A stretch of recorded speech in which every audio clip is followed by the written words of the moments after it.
Hola a todos y bienvenidos a una nueva entrega del podcast de Unoctianos de Microbiología Clínica. Hoy trataremos las enfermedades infecciosas del sistema gastrointestinal.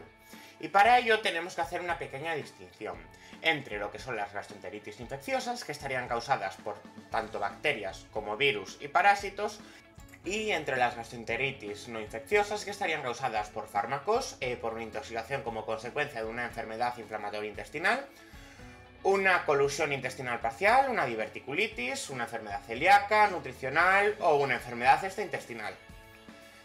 Empezaremos entonces hablando de la diarrea. Bueno, ¿qué es la diarrea? Sería la alteración del movimiento del intestino caracterizado por el aumento del contenido de agua de las heces, o también por el volumen o por la frecuencia de las deposiciones. La OMS, o sea, la Organización Mundial de la Salud, establece que debe haber 3 o más deposiciones de consistencia disminuidas en 24 horas, o al menos con una presencia de elementos anormales, como pus, sangre o moco, para establecer que existe una diarrea.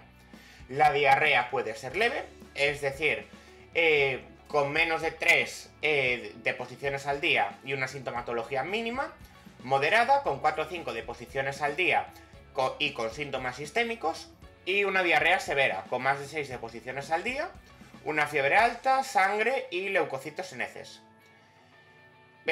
Bueno, aquí sería interesante que buscaseis lo que sería el cuadro de Bristol sobre las heces. Vale, la diarrea infecciosa se produce en 6 síndromes clínicos. En primer lugar tenemos la intoxicación alimentaria, causada por alimentos que contienen una toxina preformada. Tenemos una gastroenteritis, que estaría caracterizada por náuseas, vómitos y diarrea, también por malestar abdominal, cólicos y fiebre. Una disentería, que sería diarrea con sangre y moco, en la que serían comunes el dolor abdominal, los cólicos y la fiebre. Y una disentería bacilar, que es una infección invasiva del intestino grueso por unas bacterias del género Shigella. Tenemos la enterocolitis, que sería una inflamación del intestino delgado y grueso, la diarrea del viajero, y el cólera, que estaría causado por el microorganismo Vibrio cholerae. Pasaremos a explicar los mecanismos de patogenicidad. En primer lugar tenemos la intoxicación, como consecuencia de una toxina preformada, donde las bacterias producen una toxina mientras se multiplican en el alimento, y las bacterias podrían ser destruidas en la preparación culinaria, pero no siempre así las toxinas. Tenemos como ejemplos las toxinas que libera Streptococcus aureus, las toxinas liberadas por Clostridium botulinum y las toxinas por Bacillus cereus. Tenemos la toxinfección, donde la toxina se produce en el intestino y que de ahí tenemos que el periodo de incubación es más largo y la diarrea sería más intensa. En este caso tendríamos, por ejemplo, al Vibrio cholerae y al Escherichia coli enteroxigénico. Por último, tenemos la invasión del intestino, que estaría causada por microorganismos enteroinvasores de la mucosa, que producirían fiebre, cólicos y sangre, y moco en las heces. Aquí tendríamos a Shigella, a Salmonella y a Escherichia coli enteroinvasivo. También tenemos virus. Hablemos de la patogenia de la infección gastrointestinal. Tenemos en primer lugar los factores epidemiológicos, por ejemplo la edad, las condiciones de vida o los hábitos personales. Tenemos los factores de huésped, como podrían ser las características del huésped, es decir, barreras físico-químicas, el peritonitismo intestinal, la microbiota intestinal y el sistema inmune, y también sus mecanismos de defensa. Por último, tenemos los factores del microorganismo, que sería el inóculo, es decir, la dosis infectiva, qué cantidad de ese patógeno haría falta para provocar la enfermedad. Y bueno, podemos decir como curiosidad que el género Shigella es muy pequeño. Tenemos las toxinas, la adherencia y por último la invasividad. Pasemos entonces a las infecciones intestinales inflamatorias. La diarrea inflamatoria se caracteriza por deposiciones muy frecuentes de escaso volumen, con presencia de moco y sangre, y podría estar acompañada de tenesmo, fiebre o dolor abdominal grave. Cuando esta diarrea es de origen infeccioso, se acompañaría con la presencia de abundantes leucocitos en heces, y suele estar producida por Salmonella, Shigella, Campylobacter y Escherichia coli enterohemorrágica, también por Clostridium difficile y por Yersinia enterocolítica. Escherichia coli formaría parte de la microbiota normal del colon de los seres humanos, pero también de otros animales. Podría ser patógeno tanto dentro como fuera del tracto gastrointestinal. Tiene 3 tipos de antígenos superficiales, el O, el K y el H, y sus fimbrias facilitarían la adherencia de la bacteria a la superficie epitelial. Tenemos varios tipos. En primer lugar, el enteroxigénico, cuyo principal factor de virulencia serían enterotoxinas termolábiles y termoestables. Su mecanismo sería la activación del adenilato glucoanilato ciclasa. Y bueno, causaría una diarrea acuosa. Tenemos el tipo enterohemorrágico, con toxinas similares a Shiga 1 y 2, que actuaría inhibiendo la síntesis proteica, causando una diarrea sanguinolenta.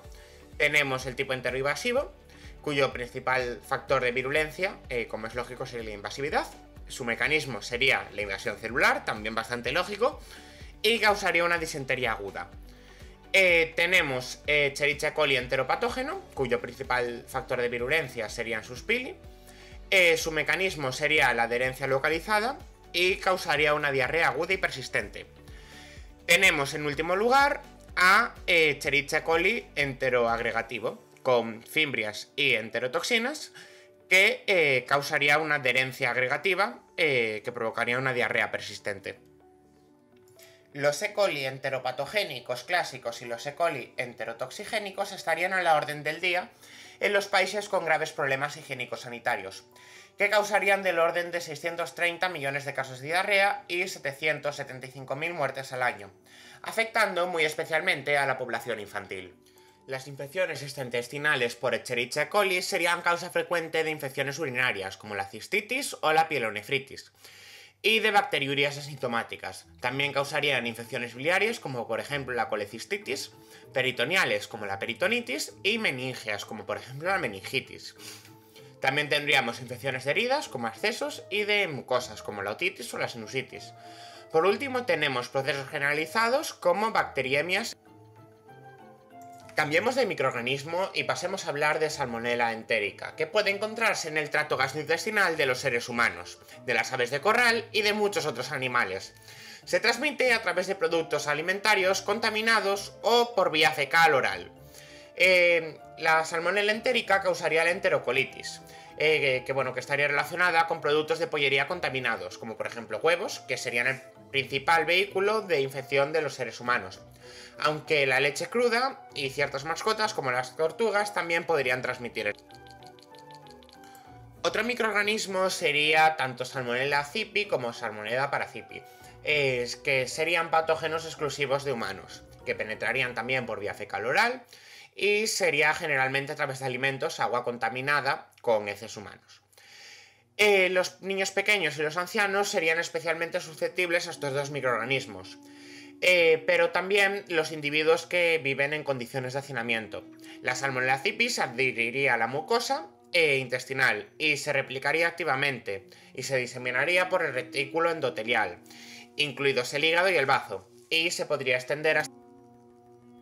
Una de las enfermedades que podría causar también Salmonella cipi sería la fiebre tifoidea o el tifus, que sería una enfermedad sistémica grave, potencialmente mortal, que estaría caracterizada por fiebre alta y síntomas abdominales. En el 30% se presentaría una erupción maculopapular suave en el tronco, y después de 1 a 3 semanas las bacterias podrían penetrar en la sangre, y la bacteriemia resultante causaría fiebre, dolor de cabeza, malestar y diarrea sanguinolenta. La endotoxina podría provocar una encefalopatía, miocarditis o CID, y habría un riesgo de perforación intestinal. La remisión se produciría en un periodo de 4 a 6 semanas, habría una serie de bacterias acantonadas que corresponderían al 1 al 3%, que estarían en la vesícula y en las vías biliares, pero también en el riñón. Habría unos portadores que pueden ser temporales o crónicos. Dentro de crónicos, si queréis saber un poquito más, os recomiendo buscar quién era Mary Mallon, también conocida como María la tifoidea. Y la principal vía de contagio sería por la falta de higiene. Pasemos a hablar de Shigella, que sería un patógeno exclusivo de los humanos. Shigella se transmitiría entre personas a través de heces contaminadas. Y las moscas y los alimentos contaminados, o el agua contaminada, también evidentemente podrían disipar la enfermedad. La dosis infectiva, como mencionamos al principio, en esta enfermedad es muy baja, es decir, que para tener la enfermedad tendríamos que ingerir menos de 200 bacterias. Son habituales los casos secundarios entre personas que comparten la misma casa, especialmente en condiciones de hacinamiento o poca higiene. Y Shigella invadiría y destruiría la mucosa del intestino grueso, pero raramente penetraría en las capas intestinales más profundas.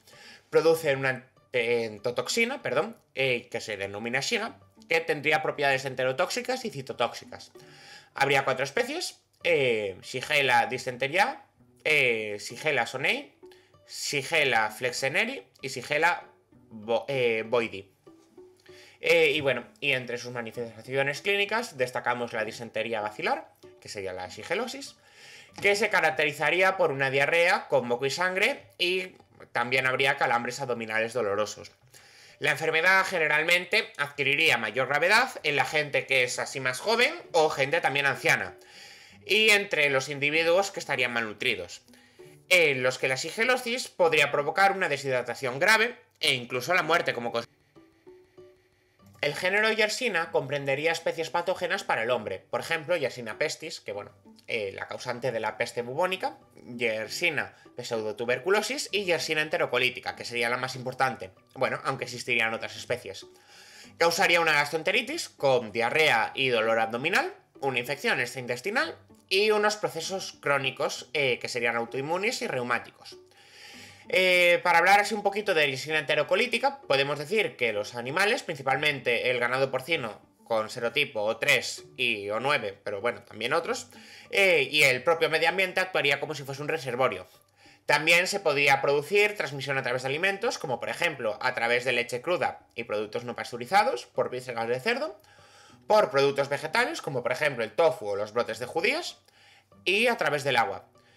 ¿Cómo se previene? Pues clorando el agua, cocinando por completo carnes y evitando la contaminación cruzada entre diferentes alimentos. ¿Cómo se evita la contaminación cruzada? Aplicando pautas de sentido común. Es decir, yo estoy preparando la comida y estoy cortando unos filetes de lomo y me quiero hacer para acompañar una ensalada. Antes de cortar los tomates y la lechuga, voy a fregar la tabla donde he cortado el cerdo, o usar otra tabla. Que siga la siguiente bacteria. Esta vez es Campylobacter, que son bacilos gram negativos, que son móviles, oxidasa positivos y microaerófilos. Campylobacter jejuni estaría muy distribuido en la naturaleza y formaría parte de la microbiota normal de muchas especies de vertebrados, como podrían ser, por ejemplo, las aves. Tanto las aves salvajes como las aves domésticas. Se transmitiría por vía fecal oral, por contacto directo o por exposición a agua o carne contaminada, especialmente pollo. Infectaría el intestino, ulceraría el yeyunio, el ilio. ¿Qué manifestaciones clínicas tiene? Pues cursa con enteritis aguda.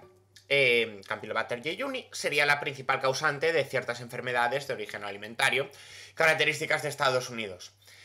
Provocaría tanto síntomas sistémicos como puede ser la fiebre, la cefalea, la mialgia, pero también puede provocar otros síntomas intestinales, como por ejemplo los calambres abdominales y la diarrea sanguínea. Venga, más bacterias. El género Vibrio, que pertenece a la familia de Vibrionaceae. Bacilos gram negativos, oxidasa positivos y catalasa también positivos. Su morfología es característica y serían móviles teniendo un flagelo polar. Tienen origen acuático y algunas especies son patógenas, como por ejemplo el Vibrio cólera, el Vibrio parahemolyticus y el Vibrio vulnificus. Empecemos por el Vibrio cólera. Existirían dos biotipos: el biotipo clásico y el biotipo Thor, que no tiene martillo, ¿vale? Se transmite por agua y por alimentos contaminados. No se conocerían reservorios en animales ni en vectores. Y los brotes de infección por alimentos estarían asociados al consumo de marisco o pescado crudo.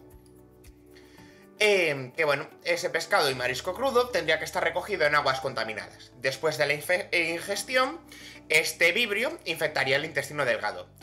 Pero no es una bacteria invasiva. Y causaría enfermedad gracias a una endotoxina que tiene, que sería el colarágeno, que induciría la activación de la adenilatociclasa por el ADP y la ribosilación de proteínas G, provocando una diarrea líquida. Sus manifestaciones clínicas, pues si se llama Vibrio cólera, será el cólera. Consistiría en la pérdida masiva de líquidos y los electrolitos del cuerpo. La incubación sería de horas a unos pocos días y habría después una diarrea líquida profusa, con heces en lo que sería agua de arroz. No tiene tratamiento y muerte podría sobrevenir en horas o días con una tasa, por desgracia, superior al 50%. ¿Cómo se trata? Bueno, pues es esencial restituir el líquido y los electrolitos, Algunos antibióticos, como por ejemplo la doxiciclina, podrían acortar los periodos de diarrea y de excreción del organismo. Y bueno, para minimizar la transmisión, se deberían tomar medidas sanitarias que digamos que eviten la contaminación fecal de los suministros de agua. Y evidentemente se deben cocer bien los alimentos. Otro vibrio, el Paremolithicus, pues bueno, tiene una gran importancia en Japón. Está relacionado con el consumo, de pescado y marisco crudo. El sushi que va, me encanta el sushi, pero hay que congelar el pescado. Tiene su reservorio en aguas costeras de zonas templadas y cálidas. Y bueno, la dosis efectiva sería bastante elevada. Y bueno, el periodo de incubación es corto. Cursaría con diarrea, con dolor abdominal y con náuseas. Otra bacteria más, Helicobacter pylori, aislada en 1899 por un paisano que se llamaba Valery Warszawa. Pero bueno, no se estudió hasta un siglo después. Fue inicialmente denominada como Campylobacter, porque había que constituir de alguna manera el género Helicobacter en el año 1889. Sería un bacilo gram negativo, tendría forma curva o forma de espiral. Tendría de 4 a 6 flagelos polares en forma de penacho. Penacho es, en gallego, bueno, pues una lanza. Oxidasa positiva, catalasa positiva y ureasa también positiva. ¿Qué significa que sea ureasa positiva? Bueno, que desdobla la urea en amonio y bicarbonato. ¿Eso qué hace? Que suba el pH del estómago. Y sería microaerófilo también. ¿Qué manifestaciones clínicas tiene? Pues una buena gastritis aguda. Que, bueno, en la infección inicial disminuiría la producción de moco y se causaría una gastroenteritis aguda. Pero tanto las úlceras duodenales como las gástricas estarían íntimamente relacionada con la infección por esta bacteria que hemos dicho que se llama Helicobacter pylori. Parece que es un factor de riesgo para desarrollar un cáncer gástrico. Sería capaz de colonizar el estómago, donde el pH bajo protegería normalmente de posibles infecciones, pero en este caso ya vemos que no. Se cree que la transmisión se produce entre personas, no tiene tratamiento, y bueno, las infecciones tienden a volverse crónicas y a perdurar toda la vida. El Helicobacter pylori colonizaría las células de la mucosa del estómago y sobreviviría a la capa mucosa que reviste el epitelio. No es invasivo, pero recluta y activa las células inflamatorias. Y produciría una inflamación crónica de la mucosa. Secreta ureasa y genera iones amonio que neutralizan el ácido del estómago y bueno, también produce una citotoxina. Vamos a descansar un poquito de bacterias y vamos a cambiar de tercio, pero solo durante unos segundos, ¿vale? Profilaxis general y tratamiento de infecciones gastrointestinales. O sea, básicamente, ¿cómo hay que evitarlas? Tenemos que mejorar la red de abastecimiento de agua y de eliminación de residuales. Básicamente, que no bebas del mismo agua en el que cagas. Dicho así mal y pronto. Bien, también proteger los mecanismos de defensa específicos. Evitar los antiácidos. El pH del estómago es un mecanismo de defensa inespecífico. A pH 2 cualquier cosa que le eche se muere prácticamente. Y bueno, productos antiperistálticos. Los movimientos peristálticos son los movimientos que hace el estómago durante la digestión. Pues evidentemente es un mecanismo de defensa inespecífico. Por favor, preservémoslo a no ser que sea estrictamente necesario. Y bueno, también habría un tratamiento antimicrobiano específico restringido a los cuadros inflamatorios más graves. Y bueno, en el resto, simplemente sería la reposición de líquidos y de electrolitos. Beber mucha agua y poquita cosa. Vale, ¿qué sigue? Si no la habéis eliminado, sí, toca otra bacteria. Esta vez Bacillus cereus, que sería una fórmula emética que se da en el arroz. Se desarrolla en un periodo corto de menos de 6 horas y cursa con vómitos, náuseas y espasmos abdominales. Dura de 8 a 10 horas y presenta una enterotoxina termoestable. La forma diarreica se daría en carne y en vegetales. Esta vez tarda más de 6 horas en desarrollarse, cursa con diarrea, con náuseas y con espasmos abdominales. Dura de 20 a 36 horas y presentaría una enterotoxina termolábil. Otra bacteria más, venga, Clostridium perfringens, bacilo gram positivo, anaerobio estricto y productor de múltiples toxinas muy potentes. puede formar parte de la microbiota del tracto gastrointestinal, pero esta amiga es un poquito capulla. Bueno, sus esporas están en el suelo. La toxina alfa es una fotofosfolipasa C. Fotofosfolipasa he dicho, no, fosfolipasa, perdón. Que lisa las células endoteliales y sanguíneas. Y produciría como mínimo, fijaos, 11 enterotoxinas más. Y estos tendrían efectos hemolíticos, citotóxicos y necróticos. Aquí tenemos la gastroenteritis, que se consideraría como un ejemplo de toxoinfección alimentaria. Consiste en la ingestión de alimentos contaminados con células vegetativas, pero también esporas que una vez que están dentro del aparato gastrointestinal, producen unas enterotoxinas que alteran el transporte de iones del intestino delgado. Otra batería más, venga, ya va a ser de las últimas, os prometo que pronto pasamos a virus. Clostridium difficile, que puede ser un componente normal, aunque no mayoritario, de la microbiota del intestino grueso, de un porcentaje pequeño de individuos. Puede crecer desmesuradamente en el colon de pacientes sometidos a tratamiento antibiótico prolongado, o sea, lo que sería una sobreinfección. La enterotoxina A provocaría una secreción excesiva de líquido y una respuesta inflamatoria en el colon. La citotoxina B interferiría en la síntesis de proteínas. ¿Qué manifestaciones clínicas tiene? Pues una colitis pseudomembranosa causadas por las toxinas AB, que tendría como característica una diarrea líquida explosiva y la formación de pseudomembranas.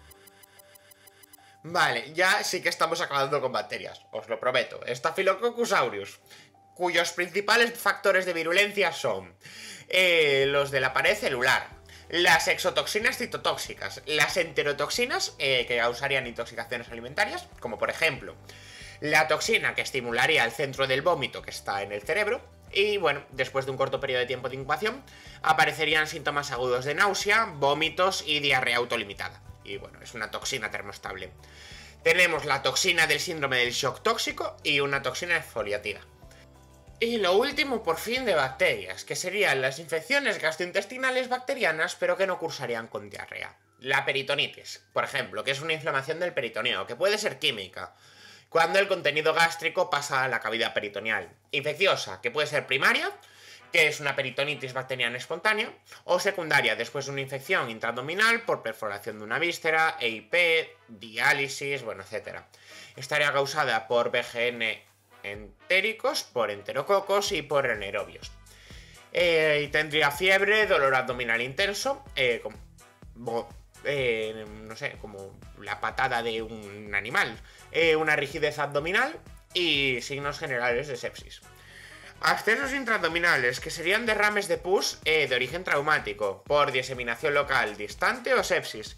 Y por último, las infecciones biliares, como por ejemplo la colecistitis, que sería la inflamación de la vesícula biliar, o la colagenitis, que sería la inflamación de las vías biliares.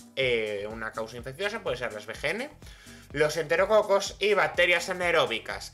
Y ahora sí, pasamos a virus, gastroenteritis víricas.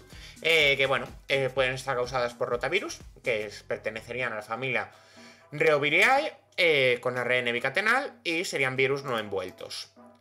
Bien, sería la causa más común de gastroenteritis víricas en los niños pequeños.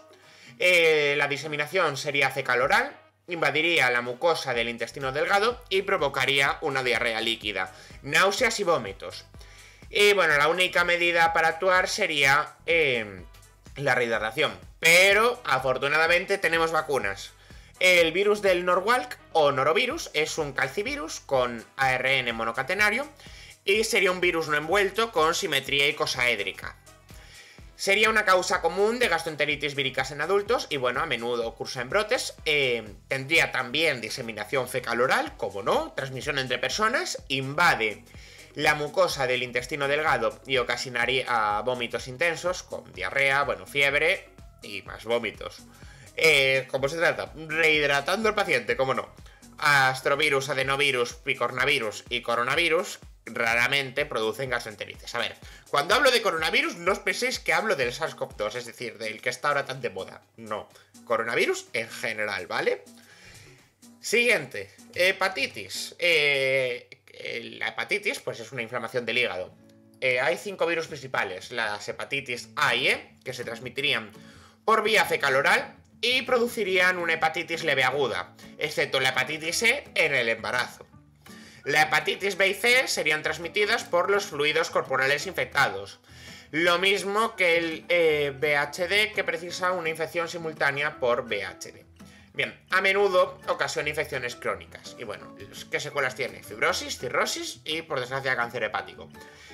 Al principio se suelen confundir con un cuadro gripal, con fiebre, dolor de cabeza, cansancio, náuseas, diarrea y que no tengo ganas de hacer absolutamente nada, lo que viene siendo una gripe normal y corriente, pero que después aparece la ictericia. Nos volvemos amarillos. Somos Donald Trump. Bueno, ¿y por qué se produce? Por acumulación de bilirrubina. La orina se oscurece, lo que se llama coliuria, es decir, que parece que estás orinando Coca-Cola.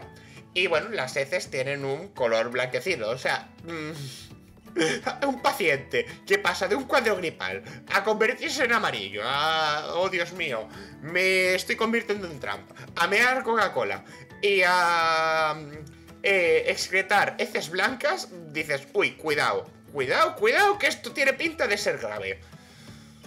Vale, hepatitis A, ¿qué es la causa? El VHA picoronavidae, el picoronavirus. Picornavirus, perdón. La transmisión, ¿cómo es? Por ingestión. Incubación de 2 a 6 semanas. ¿Qué síntomas tiene? A nivel subclínico tenemos fiebre, cefalea y malestar. Habría también ictericia y no estaría cronificada. ¿Qué vacuna tiene? Pues una vacuna de virus inactivados. Hepatitis B, VHD, hepadanaviriae, vía parenteral, o vía sexual también. Vía parenteral es a través de agujas. ¿Cuánto dura la incubación? Esta es un poquito más larga, de 4 a 26 semanas. Síntomas subclínicos, sin cefalea, podría causar daño hepático grave y puede cronificar. ¿Qué vacuna tenemos? Pues una vacuna genéticamente modificada que estaría producida en levaduras.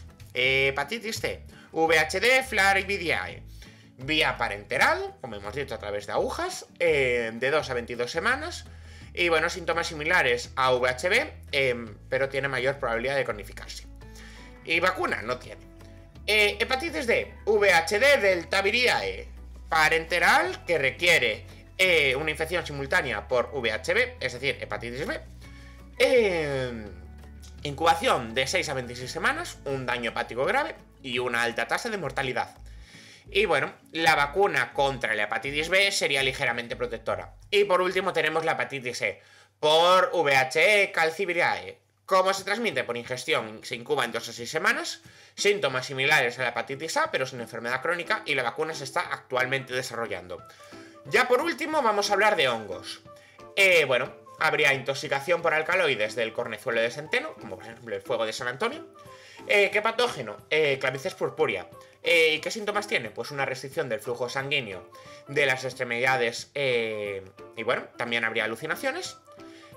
¿Cómo se produce la intoxicación o infección? A través de una micotoxina que estaría producida por un hongo que se multiplicaría en los cereales. Tratamiento ninguno. Y por último, la intoxicación por aflotoxinas.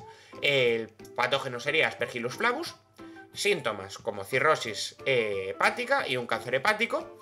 Y intoxicación e infección a través de una micotoxina producida por el hongo que se multiplicaría en los alimentos. Tratamientos, ninguno. Y ahora sí, acabamos. Like y sub si os ha gustado, nos vemos para la próxima y gracias por escucharme. ¡Chao, chao!